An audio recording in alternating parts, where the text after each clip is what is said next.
শিকার হচ্ছে শিক্ষকদের কণ্ঠস্বর। বিভিন্ন পর্যায়ে বিভিন্ন শিক্ষক কর্মকর্তা উপস্থিত হয়েছেন।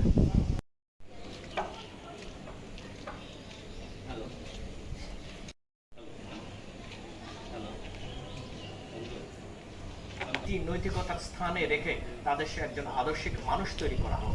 তাই আজকে আল্লাহ আমাদেরকেও একাগ্রতার সাথে ইখলাস কোনো খারাপ কিছু কাজ না করে আল্লাহ আমাদেরকে তৌফিক দান করুন।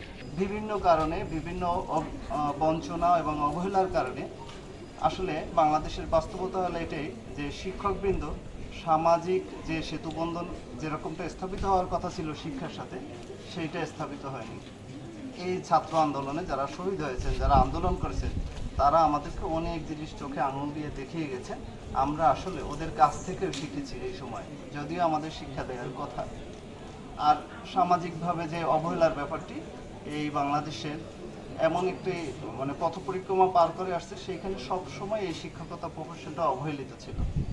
আমরা আল্লাহ পাকের কাছে শুকরিয়া আদায় করছি যে আল্লাহ পাক আমাদেরকে এই ধরনের একটা প্রফেশনে থেকে মানুষের সেবা করার জন্য, আমাদের দেশের তরুণ সন্তানদেরকে মানুষ করার জন্য নীতি নৈতিকতার ঊর্ধ্বে রেখে তাদেরকে আদর্শিক স্থান করে দেওয়ার জন্য আমরা একটা মহৎ প্রফেশন বা পেশাকে বেছে নিয়েছি।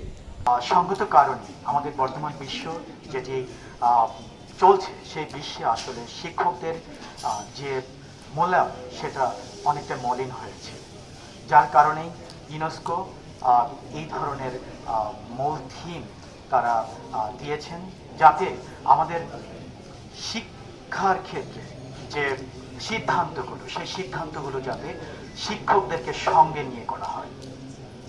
আমরা দেখেছি যে আমাদের বাংলাদেশেও দেখেছি আমাদের বিশ্ববিদ্যালয়ের শিক্ষকরা কিভাবে অবমূল্যায়ন হচ্ছে। আমরা দেখেছি শুধু বিশ্ববিদ্যালয় পর্যায়ে না, আমরা দেখেছি প্রাথমিক স্কুল থেকে শুরু করে হাই স্কুল, কলেজ, সব জায়গায় শিক্ষকদেরকে অবহেলার চোখে দেখা হয়েছে।